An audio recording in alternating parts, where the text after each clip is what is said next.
Vous vous réveillez et, avant même de sortir du lit, votre téléphone portable est dans votre main. La lumière de l'écran éclaire votre visage, tandis que votre doigt fait défiler les réseaux sociaux. Soudain, une voix intérieure murmure « Lève-toi, tu as des choses à faire ». Mais une autre lui répond, presque affectueusement « Encore quelques minutes, il fait si bon ici ». Cela semble simple, voire routinier. Mais c'est alors que se présente la première bataille de la journée. Petite par sa forme, grande par sa signification. La Bhagavad Gita, l'un des textes les plus profonds de la tradition hindoue, parle précisément de ce type de guerre, non pas celle qui est menée avec des armes, mais celle qui se déroule dans l'esprit et le cœur. C'est le conflit entre deux camps, celui qui veut évoluer, faire ce qui est juste, affronter la journée avec détermination, et celui qui veut éviter l'effort, fuir l'inconfort et se cacher derrière des excuses. Sur le champ de bataille de Kurukshetra, Arjuna, le grand guerrier, est submergé par les doutes face à l'imminence de la guerre. Mais la bataille la plus difficile n'est pas devant lui, elle est en lui. Il hésite non seulement par peur de la mort ou par attachement à sa famille, mais aussi parce qu'il est confronté à un conflit entre le devoir et l'émotion, entre ce qui est juste et ce qui semble plus facile. Cette image est une métaphore parfaite de ce à quoi beaucoup d'entre nous sont confrontés chaque jour. Combien de fois sommes-nous confrontés au choix entre remplir une responsabilité et céder à l'épuisement émotionnel? Cette guerre est constante, et il ne s'agit pas seulement de productivité. Elle prend souvent la forme de sentiments tels que la colère, l'envie, la peur ou l'insécurité. Des émotions qui émergent lorsque quelque chose ne se passe pas comme prévu ou lorsque la vie ne correspond pas à nos idéaux. La Gita nous enseigne que ces émotions ne sont pas des ennemis, mais des messagers. Le problème n'est pas ce que nous ressentons, mais ce que nous en faisons. Krishna, le maître et guide d'Arjuna, explique que la véritable force réside dans la maîtrise de l'esprit, non par la répression, mais par la compréhension. Chaque choix quotidien, réagir avec calme ou agressivité, agir avec courage ou se cacher dans la peur, est un chapitre de cette bataille silencieuse. Le côté le plus noble ne gagne pas toujours, et c'est normal. La leçon principale n'est pas de toujours gagner, mais de persister sur le bon chemin. Il ne s'agit pas de perfection, mais d'engagement envers ce qui compte vraiment. Cela ne signifie pas qu'il faut cesser de se préoccuper des autres ou agir froidement. Il s'agit de faire de son mieux sans s'attacher aux résultats. Cette idée, qui semble simple, est l'une des plus révolutionnaires de la Bhagavad Gita. Krishna enseigne que la valeur réside dans l'effort sincère et non dans la reconnaissance ou les applaudissements. Lorsque vous agissez avec intégrité, même sans garantie de succès, vous renforcez votre caractère et vous vous rapprochez de votre moi le plus élevé. Avec le temps, cette pratique du détachement réduit l'anxiété et le poids des attentes, car vous n'êtes plus lié par la peur de l'échec ou le besoin de plaire aux autres. C'est comme lorsque vous faites de votre mieux au travail, que vous vous occupez de votre famille, que vous tenez vos engagements. Et même si personne ne le reconnaît, vous savez que vous faites ce qu'il faut. Cette clarté intérieure vaut plus que toute validation extérieure. Ces batailles quotidiennes, ces tensions internes, ne sont pas à éviter ou à craindre. Au contraire, ce sont des occasions de devenir plus fort, d'agir avec sagesse, de réaffirmer ses valeurs. La Gita nous rappelle que nous sommes des guerriers, non pas contre le monde, mais contre tout ce qui, en nous, nous empêche d'évoluer. Chaque fois que nous choisissons la voie de la conscience, même dans de petites décisions, nous faisons un véritable pas dans la bonne direction. Arjuna vit ce dilemme profondément humain. Il n'est pas seulement confronté à une armée, mais aussi à ses propres sentiments. la peur, la confusion, la culpabilité. Il se demande « Comment puis-je combattre les miens ? Quel est le but de tout cela ?» Et c'est à ce moment d'effondrement que Krishna intervient, non pas avec un jugement, mais avec clarté. Il explique que la guerre extérieure n'est que le reflet de la bataille intérieure entre ce que nous ressentons et ce que nous savons devoir faire. Krishna montre que fuir son devoir par peur de souffrir ou de commettre une erreur est une forme de trahison de soi-même. La douleur d'éviter une responsabilité est plus grande que la douleur de l'assumer. En d'autres termes, il vaut mieux relever un défi avec courage que de vivre avec le poids de l'omission. Pensez maintenant à votre propre vie. Chaque jour apporte son lot de conflits. Remplir un devoir ou chercher une échappatoire commode, affronter une conversation difficile ou garder le silence, suivre ses convictions ou faire ce que les autres attendent. Le champ de bataille de Kurukshetra est partout, au bureau, dans la circulation, dans la vie de famille, dans les choix silencieux. Ces décisions façonnent ce que vous êtes. Et, comme Arjuna, vous avez le choix, céder à la peur ou suivre votre vérité, même si cela exige des sacrifices. Comprendre son rôle dans le monde est la première étape pour agir avec fermeté, même face aux doutes. Krishna rappelle à Arjuna que son devoir de guerrier n'est pas de se battre pour son ego, mais pour la justice. Renoncer à cette mission par peur ou par attachement reviendrait à abandonner son essence. Cet enseignement s'applique à chacun d'entre nous. Chaque personne a un rôle unique dans la vie, un dharma. Il peut s'agir d'un père, d'une mère, d'un professionnel, d'un ami ou d'un citoyen. Lorsque l'on s'aligne sur ce but et que l'on agit en conséquence, on ressent une force intérieure, même lorsque le chemin est difficile. En revanche, fuir ce qui doit être fait, juste pour éviter l'inconfort, génère une frustration silencieuse et un sentiment de trahison. Au chapitre 2, verset 47, Krishna dit « Vous avez le droit de travailler, mais jamais de récolter les fruits de votre labeur.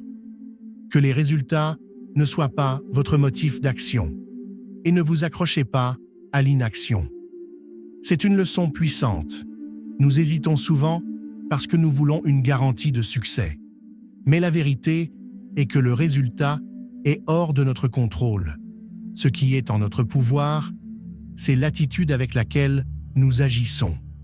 Un étudiant, par exemple, ne peut pas savoir s'il sera premier de sa classe, mais il peut contrôler son implication dans ses études. Un parent ne peut pas garantir que son enfant sera parfait, mais il peut lui offrir son amour, ses conseils et sa présence. Ce principe s'applique à tout âge et à toute étape de la vie. De nombreux hommes, âgés de 30 à 50 ans, par exemple, portent un poids énorme de responsabilités financières, émotionnelles, familiales. Au milieu de tant de pression, il est facile d'oublier que la chose la plus importante n'est pas la reconnaissance, mais la droiture avec laquelle vous vivez. Krishna nous enseigne à agir sans attachement aux résultats, ce que l'on appelle le nishkama karma, ou l'action sans désir personnel. Cette pratique nous libère du poids de la comparaison, de l'anxiété du contrôle et de la dépendance à l'égard de l'approbation. Lorsque vous faites ce qui est juste parce que c'est juste et non parce que cela vous apportera un bénéfice immédiat, vous devenez plus stable, plus léger à l'intérieur. Arjuna abandonne presque le combat par désespoir, mais Krishna lui rappelle qu'éviter le devoir par peur est différent d'agir en conscience. Faire face à ses responsabilités renforce le caractère, même si cela fait mal. Le grand tournant consiste à réaliser qu'il est plus important d'agir dans un but précis que de gagner. Car le véritable échec n'est pas de perdre une bataille, mais d'abandonner sa mission par peur des conséquences. Lâcher prise ne signifie pas devenir froid ou indifférent, mais réaliser que le succès et l'échec sont transitoires et ne doivent pas définir qui vous êtes. Imaginez un athlète qui s'entraîne durement pendant des mois. S'il gagne la course, tant mieux. Mais s'il perd, il emporte avec lui l'expérience, la discipline, le dépassement. Krishna appelle cette posture d'équilibre le yoga, la véritable union de l'action et de la sagesse. Garder un esprit calme face à n'importe quel résultat est un signe de maturité intérieure. Et cette posture n'est pas le fruit du hasard. Elle se construit par la pratique, la réflexion et la prise de conscience. Ce qui rend fort, ce n'est pas seulement ce que l'on obtient, mais la manière dont on réagit à ce que l'on ne peut pas contrôler. La difficulté commence lorsque les émotions prennent le dessus. Arjuna hésite, parce qu'il est lié par l'amour de sa famille et le respect de ses aînés. Mais Krishna montre que l'attachement aveugle à ces liens peut fausser la vision que l'on a du devoir. Parfois, agir avec justice signifie aller à l'encontre des affections. Et c'est douloureux. Au chapitre 3, verset 9, Krishna dit « Le travail doit être accompli comme un sacrifice au divin, sinon il emprisonne. » En d'autres termes, lorsque nos actions ne sont liées qu'à un gain personnel, elles nous asservissent. Mais lorsque nous faisons ce qui doit être fait dans un but plus grand, nous nous libérons. Voir les relations à travers les yeux de l'âme nous aide à gérer la peur de la perte. Les personnes que nous aimons ne nous appartiennent pas. Elles sont à nos côtés, mais elles ont leur propre parcours. Ce regard spirituel nous permet d'aimer plus généreusement, sans exiger, sans étouffer l'attachement. Un père qui veut que son fils réussisse doit se rappeler que sa mission n'est pas de modeler son fils à son image, mais de l'aider à découvrir son propre chemin. Plus nous nous identifions au corps et à des rôles temporaires, père, mère, patron, partenaire, plus nous souffrons d'attachement. Mais l'âme, selon Krishna, est éternelle, immuable et ne fait que passer par différentes phases. Arjuna souffre parce qu'il voit des visages familiers de l'autre côté de la bataille.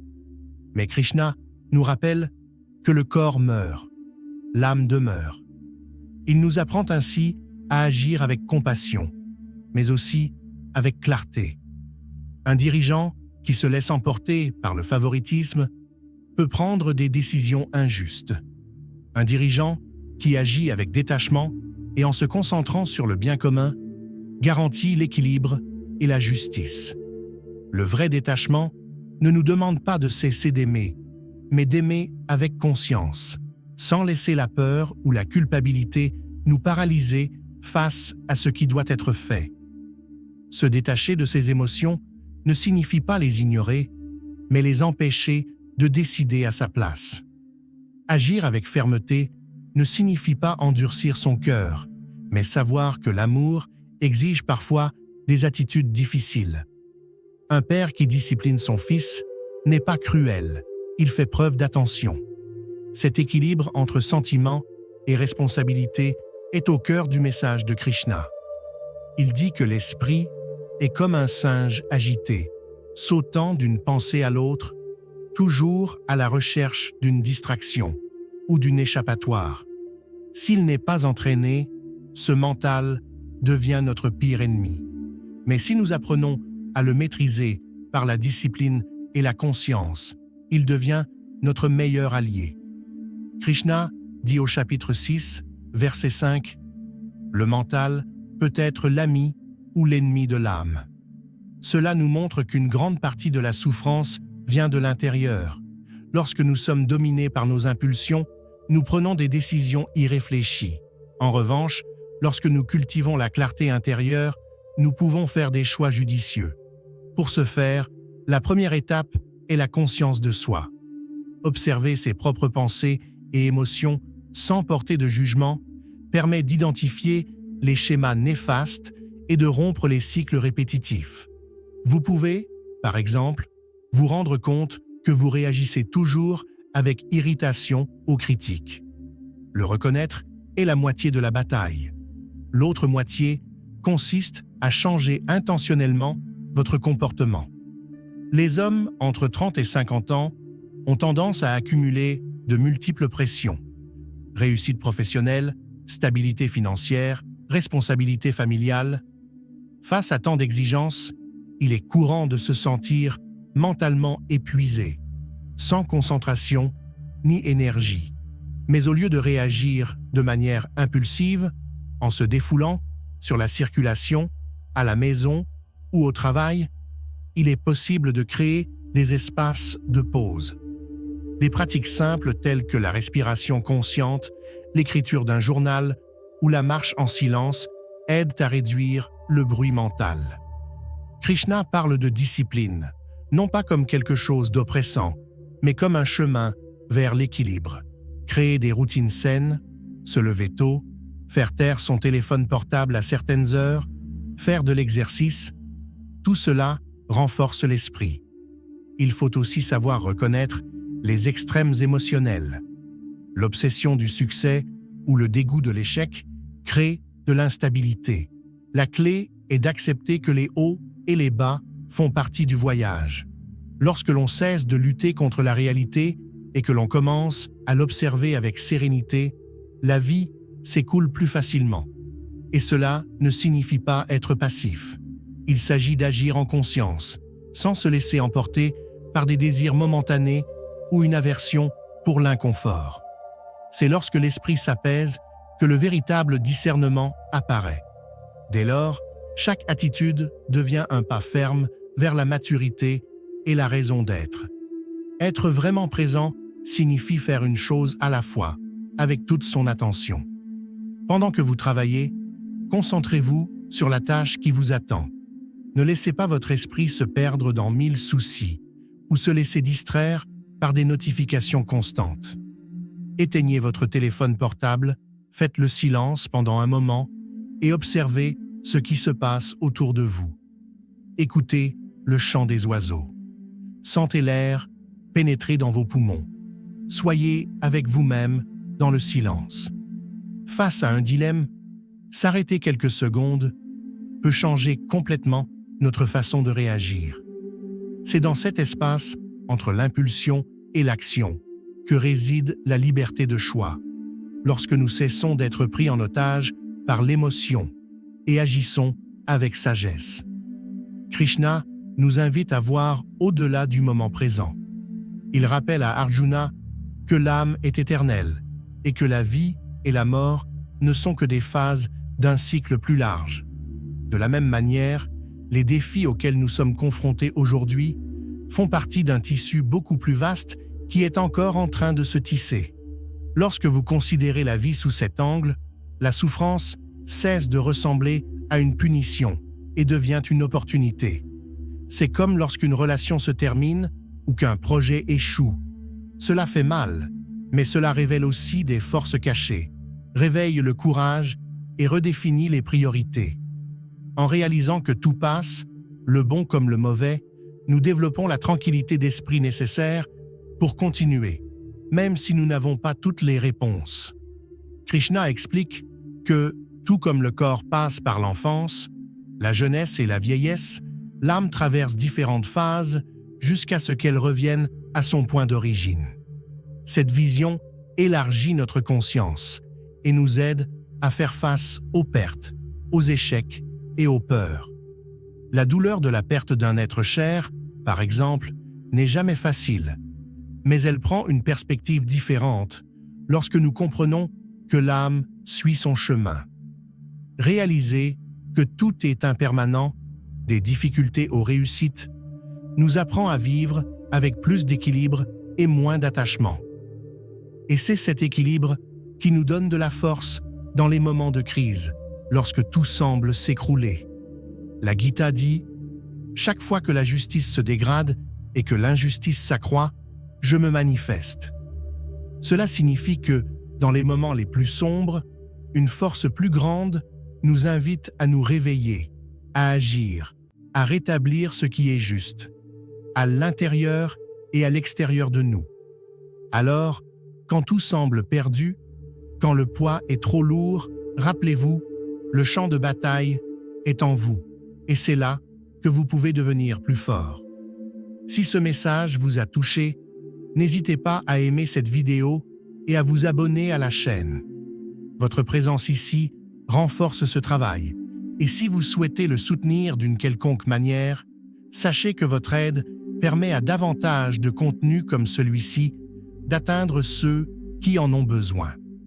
La guerre interne est réelle, mais la transformation l'est tout autant.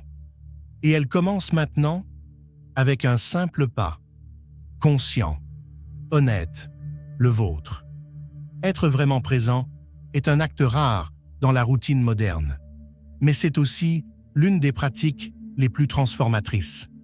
Lorsque vous vous consacrez entièrement à la tâche à accomplir, qu'il s'agisse de répondre à un courriel, de préparer un café ou d'écouter attentivement quelqu'un, l'esprit s'apaise.